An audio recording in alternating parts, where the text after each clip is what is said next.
Welcome everyone. Thanks for tuning in today. I'm Nicole Forbes with Dennis's 7Ds, and today we're talking all about watering indoor plants. And it's one of those classes that again seemed too obvious or too easy to do. So after all the years that I have done gardening education, I've never actually taught a class on how to water indoor plants. We do a watering outdoor class, usually towards the heat and dry periods of summer, but it is actually something that we teach on a one-on-one basis literally every single day here at the garden center when people come in and shop for a houseplant. It is the single most common question when selecting a plant is, how much water does this plant need? Or how often do I water this plant? A totally perfect and logical question to ask. However, to the consternation of nursery workers worldwide, we don't have an answer for you. And you would think, yet again, that after millennia or whatever of growing plants, that we would be able to kind of dial in on this to provide some sort of prescription for watering. But there are so many factors that affect a plant's water uptake and water usage that it's simply impossible to make a patent prescription that would go with a particular plant without knowing its destination, its environment, and the conditions in which it will be living, which affect its water usage. So as usual, if you've watched any of our classes in the past, couple of things. One, there is a handout that is a info piece that's a component to this lesson, and you can find it as a link to just go right to our website, and the link is found right below the description of the class video itself. So if you have a problem finding or can't find or access that, please just put a comment in the comment section that you would like to have access to the handout, and we'll just go ahead and directly link it to you. Second thing, and this is hopefully the last time I have to address a mask, but I am wearing a mask. Oregon is still in a statewide Oregon indoor mask mandate. I will not address any mask questions. We're doing our very best for audio quality. However, if you rely on reading lips, I apologize. We expect the mandate to be lifted within a few weeks, and then we will, as usual, abide by the law. Watering indoor plants. Now, it's so important to address this because it is literally the single most common cause, not only, as I mentioned, the most common question we get, but it's also probably the leading cause of plant death for new plant owners for sure. And it seems to happen even more during the winter months than in the active growing season or summer months. And I hear this, I'm going to just spoke with someone yesterday who was describing that they had a plant for 8 months. And then things started to go downhill for it. So I'm assuming that they bought it right around the first of the year, which is usually a good time to buy plants. That's when a lot of us are looking for kind of a way to liven up our indoor space. Maybe we've just removed holiday decor and outside is still a little unfriendly or not very exciting. So we want to add to our indoor plant collection. And getting an indoor plant in January, maybe 8 months later, or February, 8 months later, we go into the fall season. And so the first thing I guess we need to address is that even indoor plants have a growing season and an off season. So they are measuring the light, the sunlight, the quality of the sunlight in your home, the length of the days, and the angle of the sun to know what season it is. And in the dormant or slower growing months, which are October through February, plants grow slower than they do during the active or faster growing months, and they use less water. So we end up watering less frequently during this time period than we do in summer. In fact, by the peak of summer versus the peak of winter, we may be watering half as often in the wintertime as we are in the summertime on the same plant in the same spot. Now, usually that is a change in watering frequency, but you're still going to give the plant the same amount of water or fully hydrate the plant when you do water it, even though you may water it less often.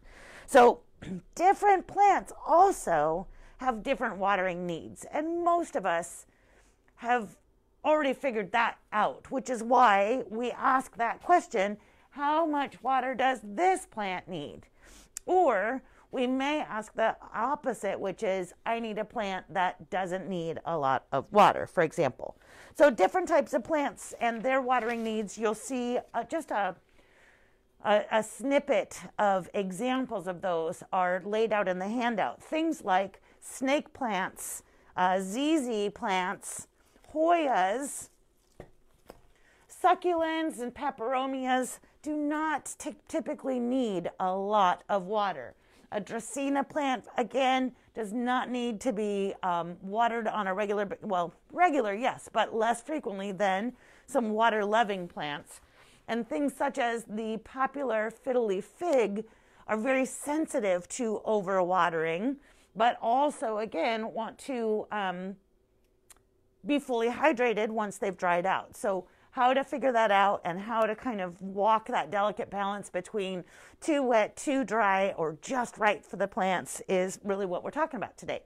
So as I mentioned, dry loving plants, Hoyas, ZZ, snake plants, as I said, peperomias, succulents, great examples of very popular, well-known plants.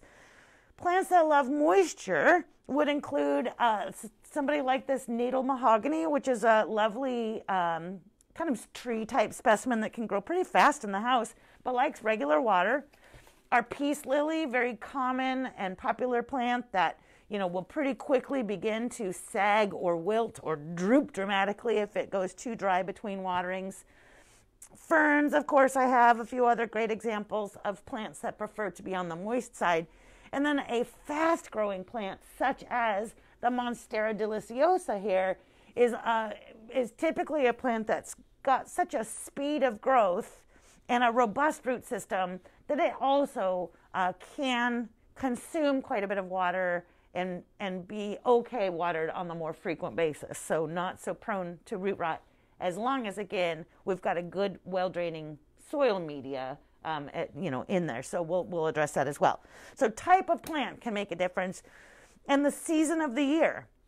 The time of the season can make a difference as well. So again, think about that dormant period, October through February, and the active growing, March through September, where they're going to drink and consume more water.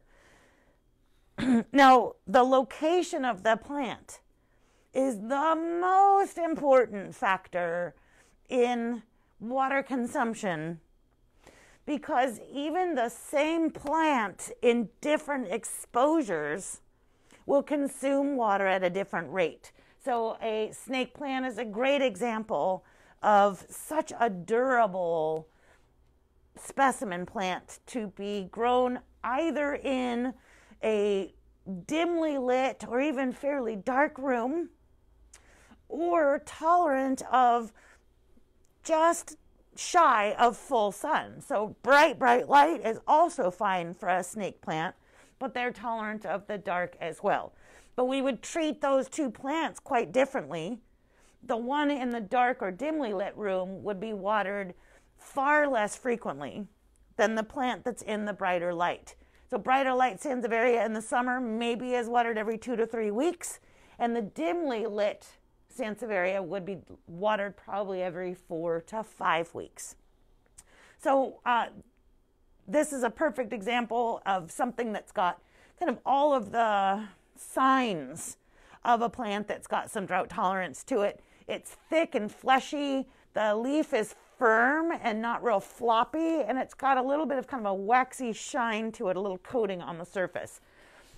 On the converse, like I showed the natal mahogany, the leaf is very flexible and thin, and especially the new leaf is almost paper thin. So often the thinner the leaf, same with our spathiphyllum, the peace lily, the thinner the leaf often is a good indication of how quickly they're going to use their water and need to be replenished. So location is sun exposure, also proximity to a heat register, an AC vent, high plants up on a bookshelf, up on the tops of the cabinets. They are warmer up there. So if you get up on a step stool to get that plant watered or to get it down, you'll feel the warmth change as you get up higher into your home.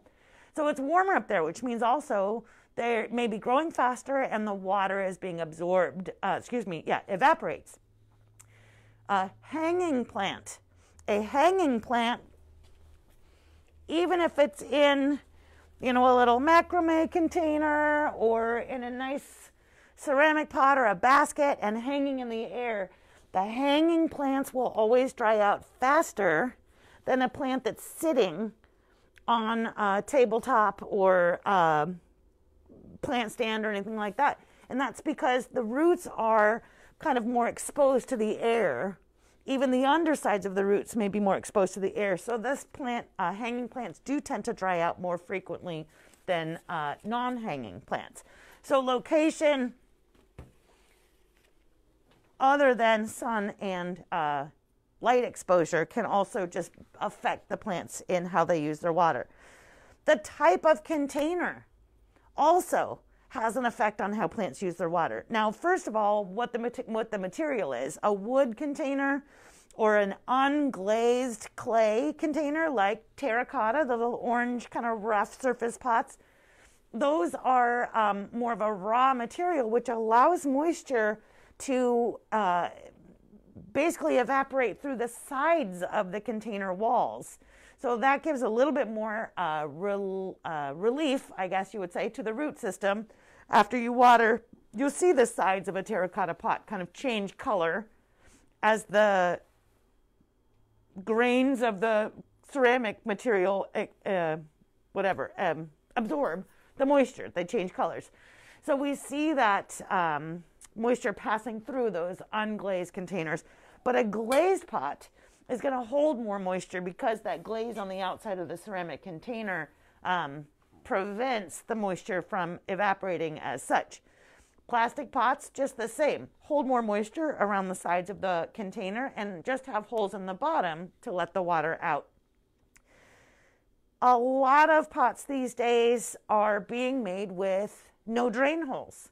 So the container itself may be intended to be used as what we would call a cache pot or a decorative pot. An example of this would be this nice container here, which I've got our snake plant sitting in, is actually glazed on the inside and the outside and has no holes at all, kind of more like a crock instead of a pot. Now, especially for a plant that wants to go dry between waterings, I would not consider directly planting a plant into a container with no drain holes.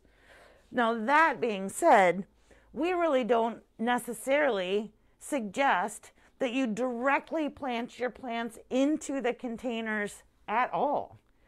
As I get further into this class, you will see that we like to use a method of weighing the plants. And that's not, I have a scale here because I'm thinking that might be the best way to visually show this in a virtual class as such. But what we do in the garden center is we're constantly giving our customer or the guest that's looking at a plant, here, feel this. Okay, now feel this one, to help start to train our sense of when a plant feels heavy. It means it is wet in the soil, which indicates that it is not time to water it, versus a plant that is so light that in spite of the fact that it's a good sized container, I can lift it easily with one hand because a lot of the water is gone from the soil. So this plant's ready to be watered, and I can tell that by a couple of different cues that we'll get into in just a minute. So a cache pot is exactly that, a decorative container. Sometimes you have to use little risers in the bottom. We today have scrounged up an eraser to put into the bottom of this container so that our plastic pot sits just up at the lip there. Oops, I've shifted it, of course. You can probably find something better than an eraser at home, but so that it sits right at the top of the container, not too low. And of course, we wouldn't want it to sit up high like this, not very attractive. So we want the plants to look like they live in this pot, even though they are easily removed for watering. Do I have anything else to say about container? Then the size of the container. So the larger the pot, in most cases, the less frequent you will need to water. Conversely, smaller the pot, the more often you will give this plant water because it's likely to dry out faster without much soil volume to even hold water. So the size of the container from this plant, now this plant, of course, we're in an 8-inch container that would be way too big for this little plant right now. But as this plant grows, we will slowly size it up into the next size, the next size, the next size, till it eventually gets into this nice 8-inch size pot. This is a 2-inch at the moment. And typically we're going to go from a 2-inch as it grows into a 4-inch pot. Later from a 4-inch into a 6-inch. And later from the 6-inch to the 8-inch. Now we're going to do a class on repotting in a couple of weeks, March 3rd, something like that. Look on the schedule and see it's early March. So we'll get more into repotting at that point. But just know that the size of the container has another factor on how frequently plants need to be watered. Drainage, talked about that. So soil coverage. Soil coverage is an interesting one too because we don't often think about, we know mulch, we know the word mulch, most of us at least, but inside the house we often want to cover the top layer of a potting soil with a layer of moss or a layer of pebbles or something that's more decorative than looking straight at the dirt. And I understand that. I have a cat that likes to lay in and dig in one of my plants. So one of the biggest containers I have at home, I've used wine corks as a mulch or a way to cover the surface so that she can't get in there and actually dig up the dirt. Anytime you are using a material to cover the soil, even in a potted plant container situation, that's mulch. And so in the house, as we pack moss around the sides of the container and cover the soil with a nice wad of moss, we are also holding more moisture in on the plant at the same time and slowing water's evaporation from the soil surface. So a soil covering of any type is very likely to make you have to water less frequently. Which means that if you have a plant that is sensitive to being overwatered, you need to be aware of that.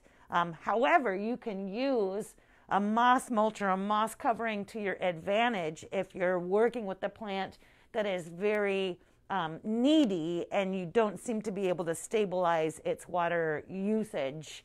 A mulch can really help that. So we can find all different ways to kind of let these factors play to our advantage or disadvantage. Humidity also, how dry the air is in your home is also going to add to a factor of how your plants use water.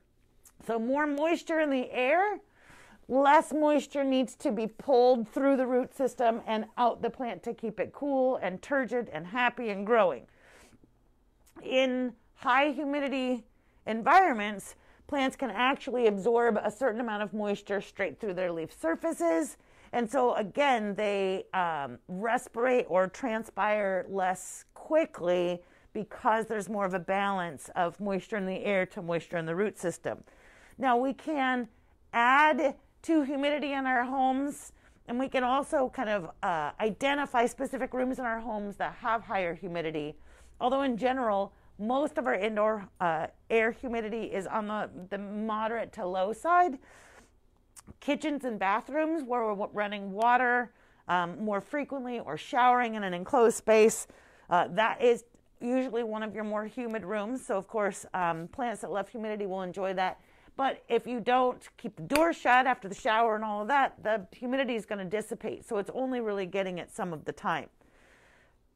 You can use a spritzer or mister and mist your plants to increase humidity. However, again, the need for a regular and consistent misting is really impractical for most of us to be able to provide plants. So misting alone is really kind of a temporary, it's like putting lotion on quickly or whatever. It's a quick relief, but it's not fixing the dry air in itself. A couple of easier ways to raise indoor air humidity, aside from like buying and running a humidifier, is by using a glass dome or what's sometimes called a cloche, or like putting your plants into a display case, a glass display case. I've seen people using aquariums and vivariums as well as really cool ways to enclose plants into a space that then allows them to accumulate humidity in a little bit more of an isolated way. So here, and Becky, you're so good, you're ready to zoom in here. Here I have a begonia that's just an example of a plant that really does like to have a more stable environment. The humidity in there is going to help me not have to water it so frequently because it's also sensitive to being overwatered. So a begonia is one of those plants that we learn kind of a delicate dance with. The foliage can get blemished and have some fungal problems if we start to spritz it too much and keep the leaves too wet. If we overwater it because it likes to be moderately moist, we're likely to see a root rot situation. So because of those delicate factors, this Rex begonia is a perfect specimen to be put into a glass dome or a cloche. And something like this, you know, is a gorgeous display on your, kitchen table or onto a side table. And it just makes that plant look even, that much more special. So if you see a lot of moisture build up on the inside of the dome, a lot of condensation accumulate, you'll want to remove that dome every so often just to give the plant a little bit of air and, again, not have too much moisture that would then keep the leaves too wet and possibly lead to a root rot problem. But just a great example of something that's easy and decorative to raise the humidity. Another way to easily and decoratively raise humidity is to use a pebble tray. And we talk about pebble trays all the time, but we're going to make one right now, and it's just so easy to do that I've got an assortment of a couple of ferns, a calathea, and if I've got room, I'll probably use this little Photonia here, make a pretty display of plants that prefer to stay on the moist side. Then we have just got in these gorgeous copper trays. Now this is a perfect depth to use for, it's about 1 inch deep, so perfect to use for a humidity tray. And because this is just rectangular, I can only put so many plants in here and a certain size so that they can really take advantage of the humidity. But the process is very simple. So I've got these nice decorative rocks, not the smallest size, not what we call tiny shinies, the next size up. peanut M&M size. I know you know that size, and if you don't, go get a peanut M&M and you'll know. But so M&M's size, the larger the rocks, the more space there is for water to kind of evaporate from the in-betweens. So I'm just going to pour this bag into this tray.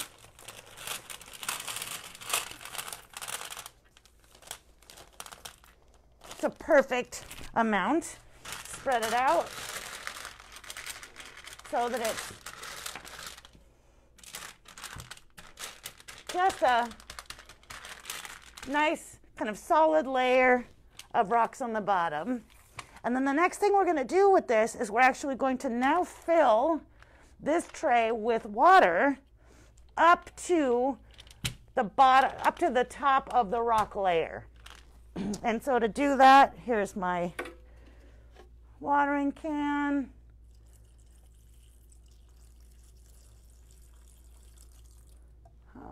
A little bit more. Watch this tray not hold water. That would be a blooper. So far, so good. And now, if I set a plant on top of that rock layer, it's not actually sitting in the water. It's sitting on top of the rocks. So here we go with asparagus fern. We'll do our little burl marks here. Bird's nest fern, crispy wave, super cute. And Photonia nerve plant there. Happy little assembly of plants that are normally, let's see if I can lift this up, normally hard to keep well hydrated because they're in small containers. They are all on the moisture loving side. And now water is going to evaporate from the space around these rocks and slowly rise a pocket of humidity just around the individual plants that are sitting in this tray. This is not the type of habitat that you would put a succulent into, for example. It would be far too humid for it. But plants that prefer humidity will thrive if kept in a pebble tray as such and gain that, again, benefit of the ambient raised humidity and not necessarily need to be watered quite as frequently as a result.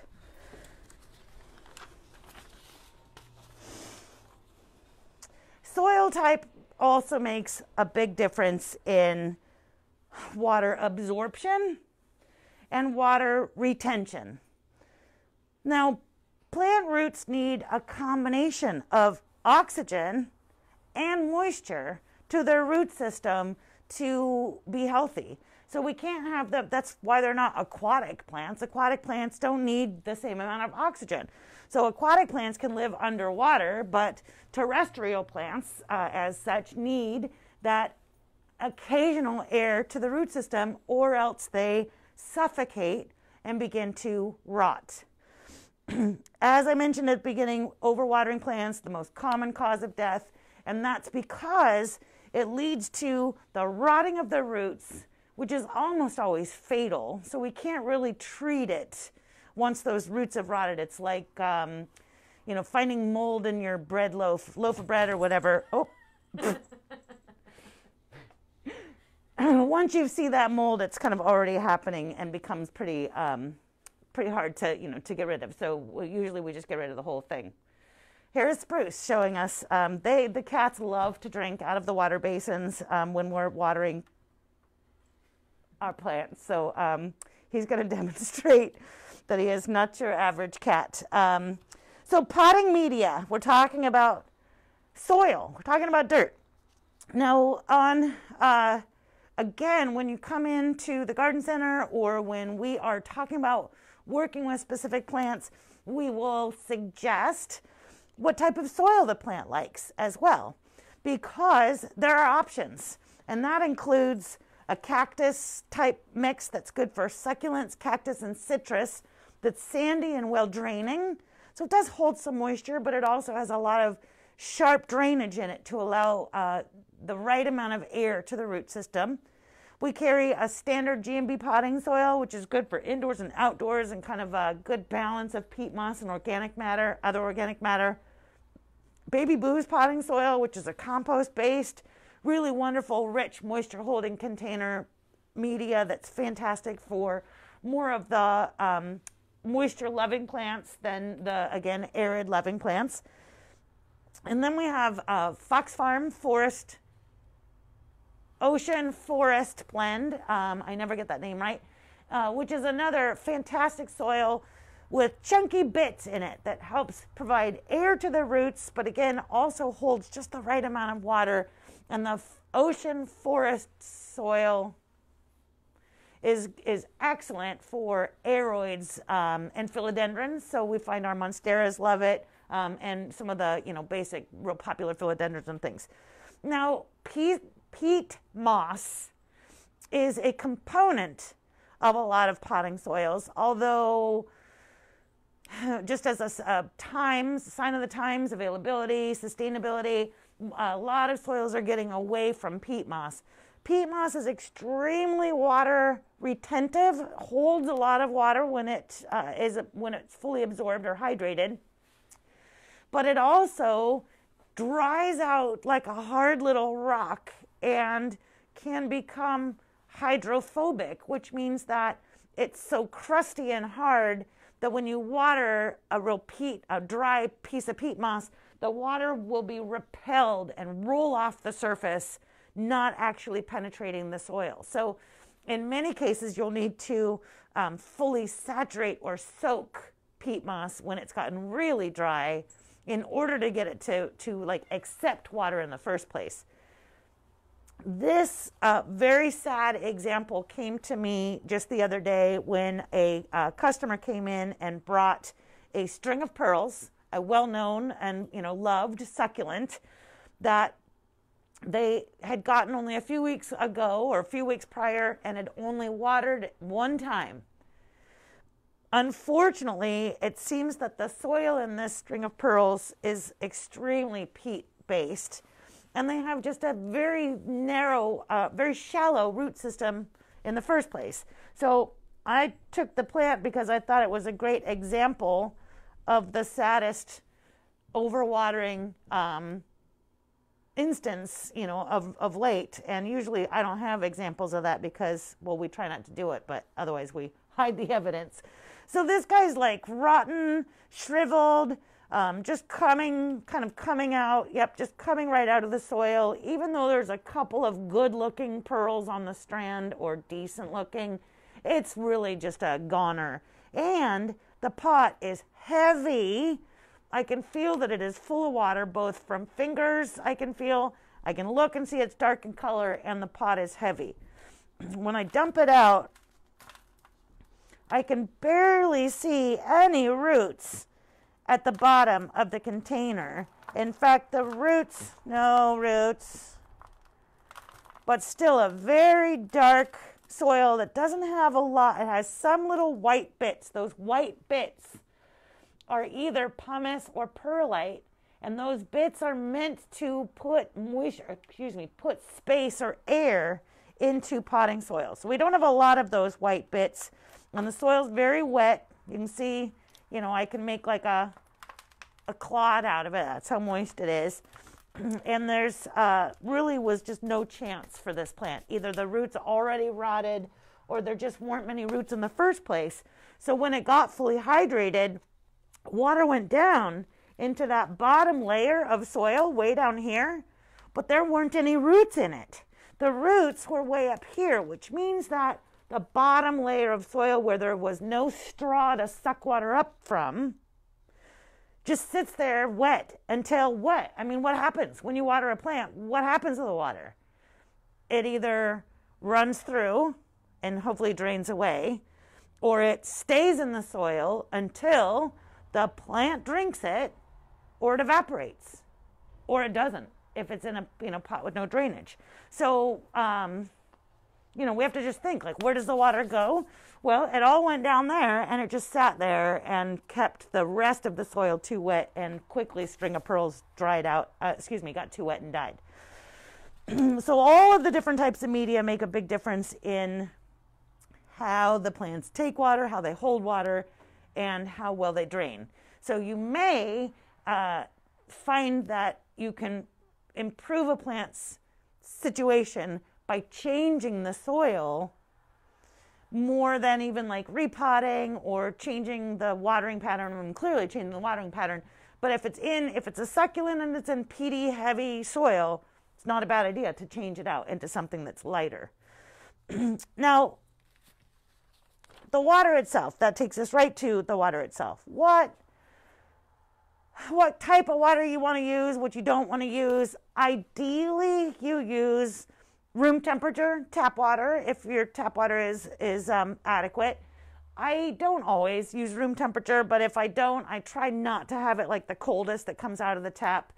But every time I kind of finish watering, I fill my watering cans and things for the next watering, just so that, again, that water is room temperature when I use it. The use of water softeners can often inhibit plant growth. So if you do have hard water and you use a water softener, you'll want to water with distilled water or rainwater or something like that, because the softener ingredients can inhibit plant growth, inhibit nutrient uptake, is what I understand. Filtered, distilled rainwater, they're fine. But if your tap water is already something that you drink, then your plants can drink it too. Now, occasionally you can use water from like a freshwater aquarium. If you keep fish in an aquarium, you're changing the water, for example. At that time, you can use that changed water to water your plants, because that's rich in some nutrients that can act like a mild fertilizer for your plants. So not if you have weird additives that you've put in the water, or if it's a saltwater fish tank, obviously, but need to say, don't water your plants with the saltwater aquarium water. It is also common that over time, if you are using tap water and your tap water has a high amount of mineral content or chlorine, you may see a crusty buildup, like a white or ivory colored crusty mineral buildup on the possibly on the soil surface, also maybe around the like lower edges of the container or through the holes where the water drains out. That mineral buildup, or its salts and minerals, can over time toxify, accumulate and become toxic to a plant. So if you see browning or black leaf tips and everything else that you're doing seems to be right on, it's very possible that that has accumulated and starting to build up in the soil. You look and see all those signs of the white crusty, that'll tell you that it's a wise idea to try to flush the soil at that time to get that accumulated salt out. So flushing would be like watering and letting it run through, watering it, letting it run through, watering, letting it, at least 3 times in like a sink or a bathtub, so that it's really just flushing out those buildup salts. Changing the potting soil can help that too, but again, just kind of always remember that you may have this issue with your tap water. Leaving it standing for a couple of hours after you've taken it out of the tap also can help for some of those chlorines and other gases to, or other ingredients to off gas. So that's another reason to pull your water ahead of time. Okay. And fertilizer, that was the last thing I was going to say about the water itself. During the growing season, which we covered at the beginning of this class, March through September, we can give our plants a fertilizer in the water as we're watering them.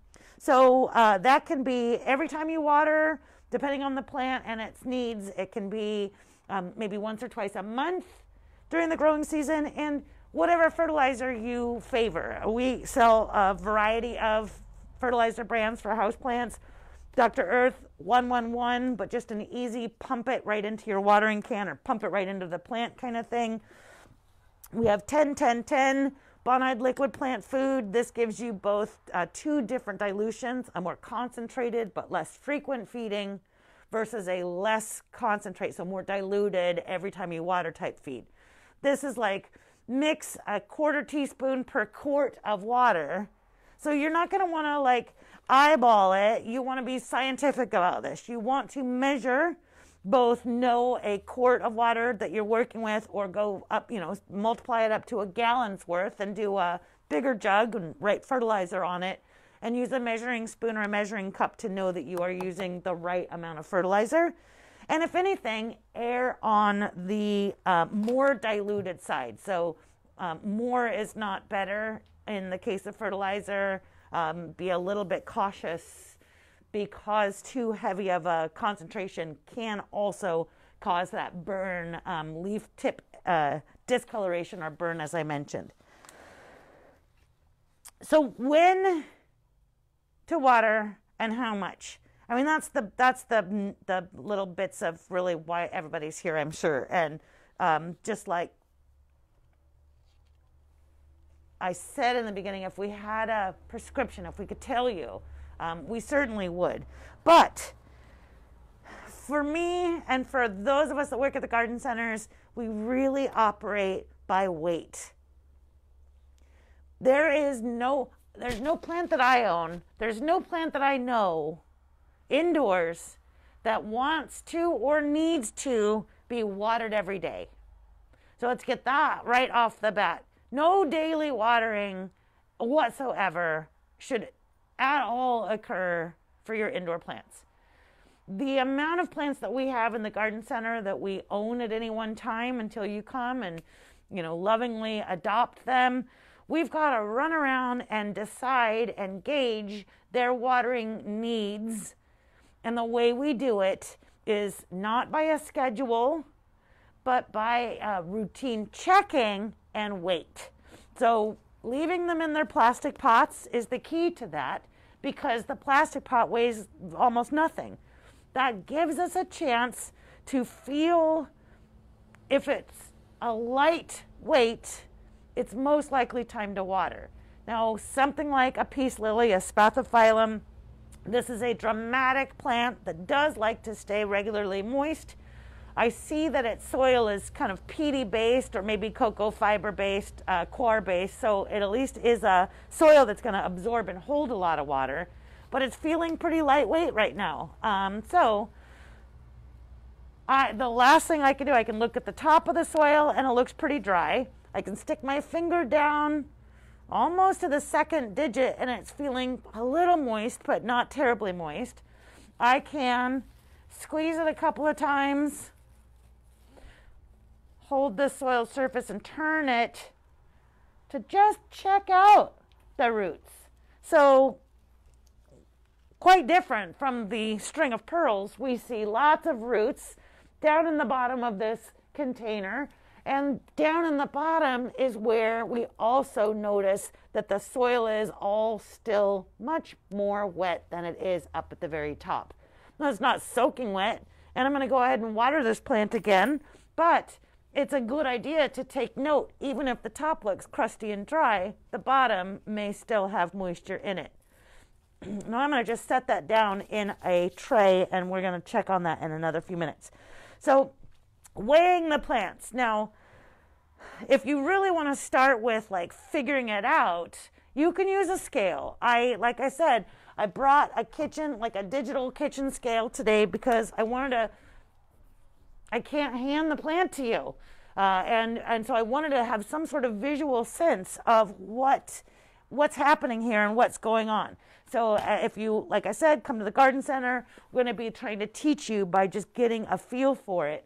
But, okay, so my ZZ, so I wrote about this plant. This is my little ZZ friend that I brought from home today because I know exactly when it was watered last. Well, I can't even say I know exactly when it was watered last because I can't remember the last time I watered it. So that's got to be like at least a month, if not longer. It is in a darker corner. It's very indirect light in the room. And it's gone up from a 4-inch pot size to a 6-inch pot size in the last probably 18 months. So I know that it's been repotted, but it's giving us some nice new growth because at this time of year, we're seeing a little bit of a kind of return of growth. But I can also see some shriveled edges on the stem, and I noticed the soil's on the dry side, and again, it's lightweight. So before class, I weighed it on my digital scale, and then I stuck it in for watering. So it was 2.4 pounds before class, and now it's sat in the water since I've been talking, so for about 48 minutes. And now, oh, it couldn't have been 2.4. It was 2.4 ounces. Now it's 1.87 pounds. So it's doubled in weight because of it sitting in that container of water. I have a marble in it because I should turn it more often because it's kind of one direction. And you can see it's all growing in one direction. So the marble is supposed to remind me to turn it, but clearly I haven't done that enough. Now I'm going to take it out of its container for a minute because we want to see, I haven't put any water on top. So the topsoil still looks kind of crusty and dry. However, I'll make a mess. All right, so I've got water now. A nice moist ring of darker soil is on the bottom inch and working its way up on this pot. So bottom watering, because clearly that's where the roots are. Bottom watering is giving this plant water where it needs it and not wetting too much the crown itself. So we're going to let it sit until it's got a little bit more of that moisture moving up through the soil surface, and that's just done by wicking, you know. So I can feel, okay, Peace Lily's been in there for much less time, but it's feeling a little bit heavier. I weighed it earlier too, so we'll get a weight on that. My little Paleonia, also brought from home, now she's covered in dirt, but has also been sitting in about an inch worth of water since I started talking. It was 7.9 ounces at the beginning of class. It's 10.1 ounces now. So we're gaining weight. It's not quite twice its weight, but once it's sat in there for longer, let's see where the water line is. Oh, good example. Can you see that? So we can see the dry soil, the wet soil, and that's about the inch that it's been in the tray. So I'm going to let it continue to absorb until the water has gone further up the sides of the container, and I can feel that it is gained weight, like doubled almost in weight. So, where am I here? Spath, we'll check you in a little bit. So when and where to water. So how much to water is easy. Plants don't want a sip. Nobody wants a sip. When you give a plant a drink, we want to water it until the water begins to run out of the holes on the bottom. But even that isn't necessarily enough. I want it to feel heavier. I want to know that the water didn't just pass through and run out the holes, but that it's actually spending a little bit of time being absorbed by the soil. So you may need to run through a couple of times to make it feel heavier and know that the soil is fully absorbing that water. On a nerve plant, again, we've got a very dramatic plant that'll just go droopy flat when it's too dry. And fortunately, it tends to recover pretty quickly, so it's a good one to learn from because it's very forgiving. Other plants are not as forgiving. But as we pull it, oh yeah, we've got a now all wet, fully hydrated plant from top to bottom. And it's still dripping a little bit. So now that it's fully watered, we've let it run through a couple of times. It's dripping out the bottom. I'm going to let it drip dry, maybe in like another plastic tray, like a seedling tray, or just a plastic drip drain tray until it's fully drip dried. A couple more drips here coming out, and then I can put it back into its cache pot, although this one's living in the pebble tray right now, so it doesn't really matter. By weight. So again, this is really the easiest of all. If you can manage to lift it, even a bigger potted plant, this Monstera, We can pull it out of the decorative container that it's in and see that it's in a plastic pot. Oh, by the way, you see that white crusty stuff around the edge there? And I can scrape it off with my fingernail. If I tasted that, I so would. But if I tasted that, it would be salty.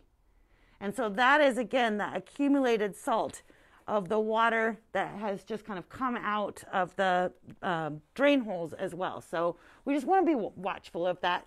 Sometimes you can even see some of that come out on the leaf edges as well as the plant kind of breathes.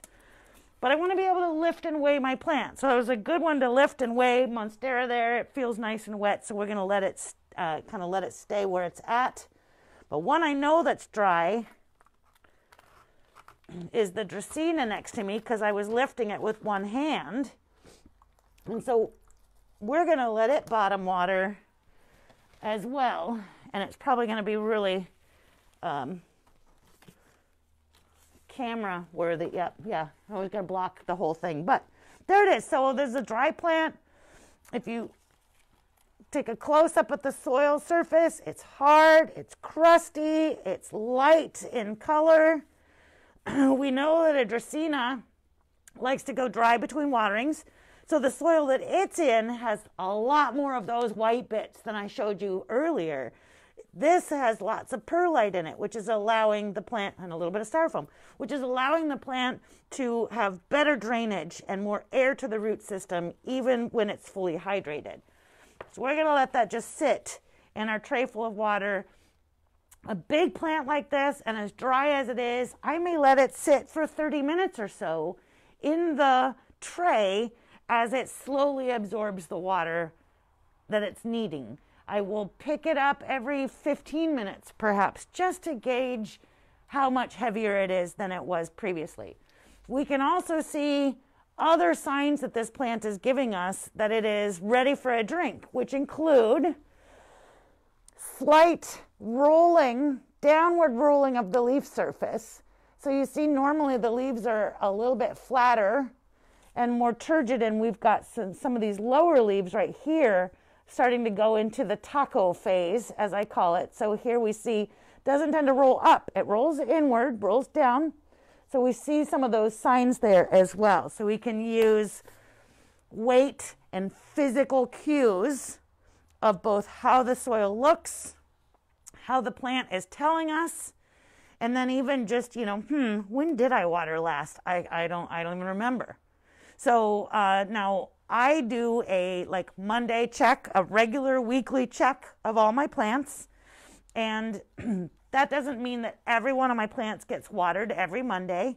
In fact, again, I have a handful of ferns that get watered more than once a week. But that's, again, during the summer months. The rest of my plants aren't even all watered once a week. Couple of other good indications of plants that are dry, and again, happen to be in small pots too. So we've got a little bit of a flop on the bottom leaf that you can see has lost some of its sturdiness or turgidity, as the word really is. It's even kind of starting to wilt a little bit in some of these leaves. And I know it's very lightweight, so we're going to go ahead and pop that in there as well to give it a soak. Some succulents showing us also the same scenario. This little mangave, this is snow leopard. What a gorgeous mangave. It's now really kind of lost its stiffness. So we see, especially a brand new leaf, that it just can't hold up and it's not as stiff as it would be. And on the older leaves, if I begin to kind of pinch or squeeze the leaf, I can often see that it wrinkles a little bit, and a fully hydrated leaf wouldn't be able to be pinched or squeezed quite as much. So as it starts to give up some of its own water, it becomes a little bit more flexible and pruny. Now on succulents, though, you've got to really be careful with that, because we've got two more really good examples of plants that are dry and starting to lose their flexibility, or, you know, become extra droopy, lose their stiffness. And here again, if I squeeze, this is a succulent, if I squeeze the leaves together, you can see that it'll get kind of wrinkly and that it's actually not sturdy anymore. This is a little crassula, an adorable relative to our jade plants, but it's just now definitely ready for a drink. We see some puckering of the leaves, a little bit of sagging. It's lightweight and the soil looks dry and is starting to pull away from the edges. All of those observational things I'm using combined to determine that I'm going to water this plant. A succulent hopefully is in succulent soil, so we could bottom water it, or we could lightly water it from the top and just make sure that it runs through and feels heavier. Back to our friend string of pearls. Not only did we decide that it's in a soil that's heavier than it probably wants, so a peat-based soil that should be switched into either G&B or even a cactus mixed soil, string of pearls is among a group of plants that prefers to not get wet from the top. So some of us know African violets. They don't like their foliage wet. They're furry, kind of fuzzy-leaved.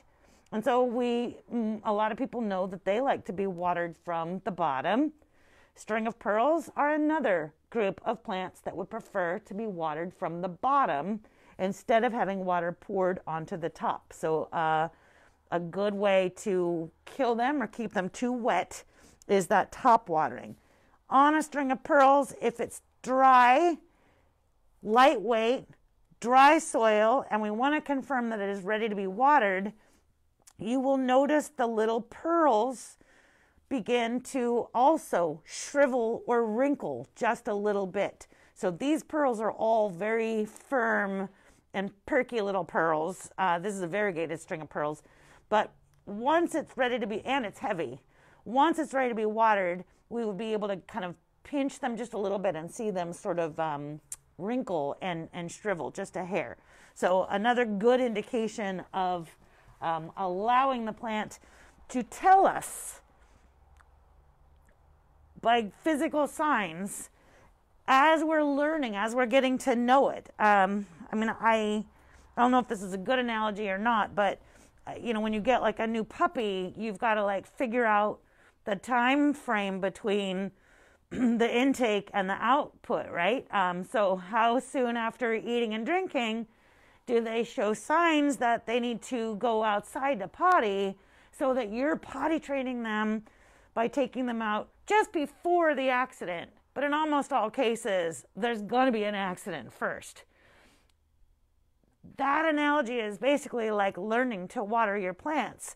The accident, in most cases, or what I prefer to go accidentally on, is the dry side. So we accidentally push the plant a little out of its comfort zone and watch it get on the dry side, doing some physical cues or indications to us that it's time to get a drink. We can recover from that in almost all instances, snip off a brown leaf, do better in the long run and not stress that plant out by constantly pushing its limits. But on the converse, overwatering or consistently keeping a plant chronically wet leads to problems that are almost always going to be fatal. So that root rot situation. Now, if it's not totally fatal to the plant, some other issues can arise, and one of those are the sudden infestation of little flying bugs in your house that are formerly known as fungus gnats.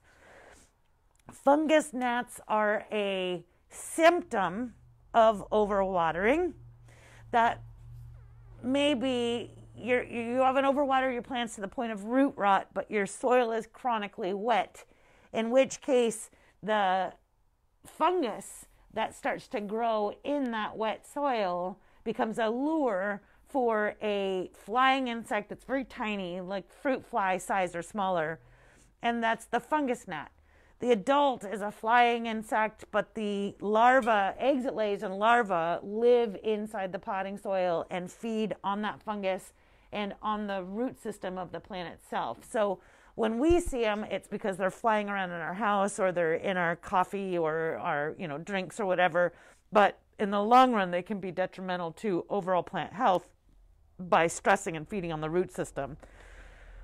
Allowing your plants to dry out in between waterings and getting them to a healthy watering interval is the best way to avoid fungus gnat infestations. Occasionally, you can bring them home on a new purchase plant, and unfortunately then find that they kind of proliferate within your house. And I know from experience that if you are putting a plant outside for like spring and summer, for example, once we're past frost, you've got a big plant that you want to just give sunlight and exposure outside, often then bringing that plant inside before the weather turns, you're probably bringing in fungus gnats as well, and probably a lot of other insects. This product is very useful if you have found that through a watering regimen or a new plant friend coming home that you have a fungus gnat problem in your own houseplant collection. This is mosquito bits. This is also the same product that you could scatter into like ponds or bird baths to kill mosquito larvae. So it is harmless to aquatic environments and also non-toxic to birds and therefore non-toxic to plants. It's a bacteria that kills the larva of the fungus gnat in the soil. Now you can either, the label will tell you to either sprinkle it onto the soil surface, and then the next time you water, you'll start to kind of break down and water in the product, or you can put it in your watering can itself and allow some of the bacillus bacteria to come to solution and then water your plants that way. So the trick, of course, is that if you've already got an overwatered plant, now you have to wait until the next time they really need water for you to give them this treatment to deal with the situation. So that can be a little bit of a struggle. Topical applications of diatomaceous earth are also effective on the soil surface. It's like a dry, powdery organic material that will cut and kill the adults as they are emerging from the soil surface. So you can break that life cycle one way or another, and most importantly then fix your cultural issues, which would be the overwatering in the first place. We've run the hour. I will answer any questions that may come up in the comment section. And I will also, I'm going to let these plants soak for a little bit longer and then return to the comments and give you, I don't have the original weight on my Dracaena friend, but I will give you watered weight on the Spathiphyllum, like the original and fully watered weight, the ZZ plant, the Peleonia. It is important for you to get that feeling as well. So whether that's just, can you lift it with one hand or two hands, or really literally using a scale in the beginning to get a sense of the fully watered weight once it comes out of a bottom water tray, for example, versus the almost taco, weight of being totally dry, then that's going to help you to determine the interval between waterings. Although, like I said, it's not a formula across the board. So your waterings will change through the season. Your watering will change if your location of your plant changes. And your watering will also change if the container size changes, or as the plant grows and stays in the same container, may need watering either more or less frequently. I hope this has been educational. I hope you've enjoyed this session on how to water indoor plants. It's something that I truly enjoy doing and is a big part of my life at home with all of the plants that I have in my home. But I find it a very relaxing and kind of peaceful way to spend some of my off time while I'm also accomplishing other chores at home. And I hope that you do the same. Thanks so much, everyone. Happy gardening.